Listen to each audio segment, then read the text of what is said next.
All right, so welcome to another deep dive, and today we're going to Sweden. Ooh, nice. Yeah, well, sort of at least. Okay. We're looking at this Etsy shop called Maximilian's Gift Ideas, Okay. and it's run by someone named Renee, and they are really pushing this whole premium Swedish quality thing. I love it. I mean, it's like when you see that, you're in for something special, right? Exactly, and it just makes you wonder, what does that even mean? Like, what is Yeah. premium Swedish quality? So that's kind of what we're going to try to unpack today. Yeah. And I think what's really interesting is this shop is run by someone who seems to be a pretty new Etsy shop owner, launched in 2024. Yeah, just this year. So, it's a tough world out there for new businesses, especially on these big global platforms like Etsy, right? Totally. There's a lot of competition. Yeah, and I mean, speaking of global, they mentioned a production partner in Sioux Falls Oh, wow. for printing. Interesting. So it's like, Renee's somewhere else, but they're working with this, Right. Yeah. printer in the U.S. Yeah. Sorry. Global. It's like this whole decentralized business model, which is so common now. Yeah, and I mean, even in the shop description, they say, please be patient with me, because of international shipping and customs. Yeah. So you can already kind of see like this global interconnectedness Absolutely. right from the start. And it really makes you think about, what does it mean to represent a culture through products, right? Yeah. They're really leaning into this Swedish identity. The premium Swedish quality again. Yeah. And it makes me think about like Volvo, for example. Okay. Swedish cars, super safe, Right. Reliable. reliable, or IKEA, Ah. Okay. affordable, functional furniture. There's this kind of pre-existing idea of what it means to be Swedish. Yeah, and I feel like Renee is tapping into that Absolutely. with the things they're selling in the shop, like all these different Swedish coffee brands. Oh, yeah, which is so perfect because coffee is huge in Swedish culture, right? Yeah, fika. Fika, exactly. Yeah. I love that word. It's not just about drinking coffee. Right. It's like a social ritual. Yeah, taking a break. Connecting with people, Yeah. enjoying the moment. It's a whole thing. And then there's some other stuff in the shop too that's a little bit more Oh, yeah. like, how do I put this? Unique, Oh, I'm intrigued.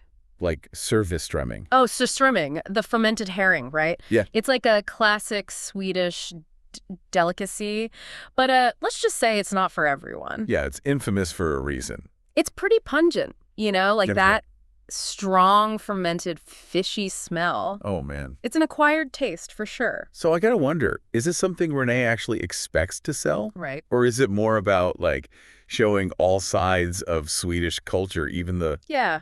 stinky parts?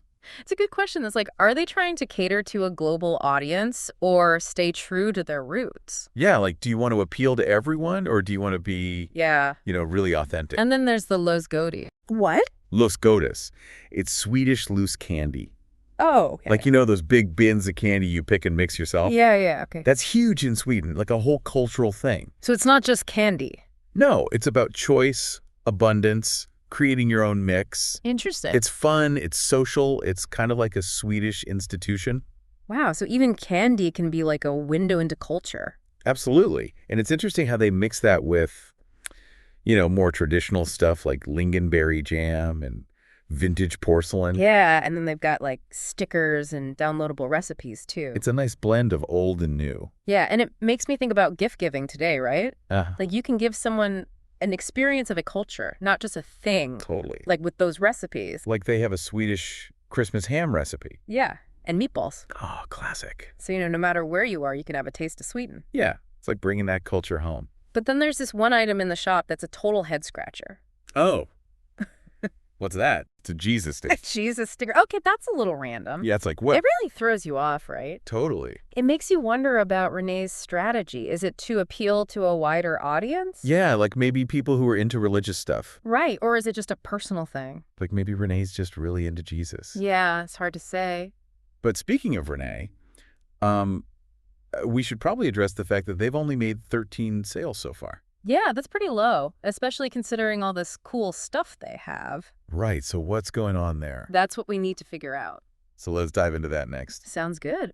Well, 13 sales isn't great, but there's some good signs too. Yeah, like what? The reviews? Oh, yeah, the reviews. People seem to really love the stuff. They do. They really do. They talk about the quality, the uniqueness. Yeah. Like, they really appreciate the Swedishness of it all. Yeah, it's like they're getting a little piece of Sweden delivered to their doorstep. Right, and they even mention the packaging and the personal notes. Oh, that's nice. Yeah, it's like Renee's really putting that extra effort in. Which is so important when you're running a small business, you know? Totally. It's all about building that connection with your customers. Yeah, so if the products are good and the service is good, Right. why aren't they selling more? Well, it could be the niche market, right? Yeah, Swedish gifts. It's not exactly the most mainstream thing. True, not everyone's looking for surströmming. Exactly. So you're automatically limiting your potential customer base. And even within that niche, there's tons of competition on Etsy. Oh, yeah. Tons of shops selling Scandinavian stuff. So how do you stand out? That's the big question, right? Yeah, what's the secret sauce? Well, you got to have a good marketing strategy. Like, what does that even mean? Well, for starters, good SEO, SEO. search engine optimization. Right, so people can actually find your shop. Exactly. You got to be at the top of those search results. Okay, what else? Social media, for sure. Yeah, Instagram and all that. Yeah. Got to have a strong presence there. Okay. Beautiful photos, engaging content. Showing off those Swedish goodies? Exactly. Maybe even some influencer marketing. Ooh, influencers, yeah. Partnering with people who have a following that might be interested in this kind of stuff. Smart. And what about the shipping? Oh, yeah, that's a big one. Especially with international shipping. It can be expensive. It can be slow. Yeah, and who wants to wait forever for their lingonberry jam? Right, or their Jesus sticker. The Jesus sticker. I still can't get over that Like one. mystery for the ages. But yeah, I mean, Renee does mention in the description to be patient with the shipping. Yeah, at least they're being upfront about it. Yeah, transparency is key. Absolutely, especially when you're dealing with international customers. So we've got the niche market, the competition, the shipping. Mm-hmm. What else could be holding Maximilian's gift ideas back? Well, what about pricing? Ooh, yeah, that's a good point. Are they priced competitively? Too high, too low. Exactly, it's a delicate balance. Yeah, you don't want to scare people away with high prices. Right, but you also don't want to undervalue your products. And all that work Renee puts in, you know. Absolutely. Sourcing the products, writing those descriptions. The descriptions, have you read those? I have. They're great. They're so personal and charming. Yeah, it's like Renee's telling a story with each product. Yeah, it's not just like, here's a jar of lingonberry jam. Right, it's more like, here's a taste of my childhood in Sweden. Exactly. It's really smart marketing, actually. Yeah, it makes the whole experience more personal. Which is so important in today's world, right? Yeah, everything's so impersonal these days. It's all about algorithms and targeted ads. But Renee's like, hey, I'm a real person with a passion for Swedish stuff. Yeah, and people respond to that. But still, they need to reach more people, right? Absolutely. They need to get that story out there. So back to marketing. Right, back to figuring out who their target audience is and how to reach them. Like, are they expats missing home? Or design nerds who love Scandinavian style?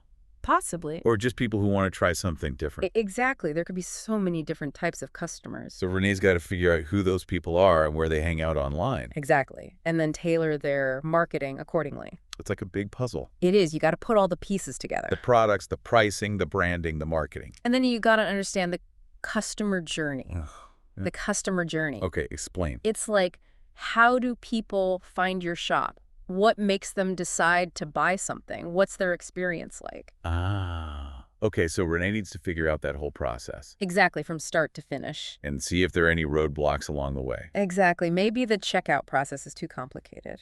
Or the photos aren't doing the products justice. Right. There's always room for improvement. It's like a constant evolution. Absolutely. You got to stay ahead of the game. So even though Maximilian's gift ideas is still small, Yeah. it's teaching us a lot about entrepreneurship today. It is. It's all about passion, creativity, resilience, And understanding the market, connecting with your audience. and being willing to adapt and evolve. But there's still that one big mystery. Oh, you mean the Jesus sticker? The Jesus sticker. It's like a rogue element in this otherwise very Swedish shop. Totally throws off the whole vibe. It does. It really does. So what's the deal with that? That, my friend, is the question we need to answer. I mean, it's like Renee's got this beautifully curated collection of Swedish stuff. Right. And then, bam, Jesus sticker. Like a curveball. Yeah, totally out of left field. But maybe that's the strategy, you know? What do you mean? Like maybe they're trying to appeal to a wider audience. Like people who are into religious stuff. Yeah, exactly. It could be a smart move. It could. It's like expanding beyond just the Swedish niche. Right, because not everyone's going to be into lingonberry jam and stremming. Exactly. But then again, it could just be a personal thing. Yeah, like maybe it's something Renee really believes in. Right, like it's a part of who they are. Yeah, it's like a little window into their personal life. It's like a reminder that there's a real person behind this shop. Yeah, with their own beliefs and values. And that's kind of cool, actually. It is. It's like it humanizes the whole thing. Yeah, it's not just about selling stuff. Right. It's about sharing a part of yourself with the world. And that's what makes Maximilian's gift ideas so interesting, even if it's not the most successful shop yet. Yeah, it's got this unique charm to it. It does. It's got personality. And I think that's something we can all learn from, whether we're running a business or just living our lives. Absolutely. Like, it's okay to be a little different. Yeah, embrace your quirks. Show the world who you are. Because that's what makes you special. Yeah, and you never know who might connect with it. Exactly. You might find your people in the most unexpected places. So as we wrap up this deep dive into Maximilian's gift ideas, Yeah. I think the big takeaway is that it's more than just an Etsy shop. It's a story. It's a reflection of culture. It's a glimpse into the entrepreneurial spirit. And it's a reminder that even in the digital age, authenticity matters. Couldn't have said it better myself. So what about you? What would your Etsy shop look like? Ooh, that's a good question. What would you sell? What story would you tell? Let's have to think about that. Yeah, it's something to ponder. It is. Thanks for the inspiration. And thanks for joining us on another deep dive. Until next time.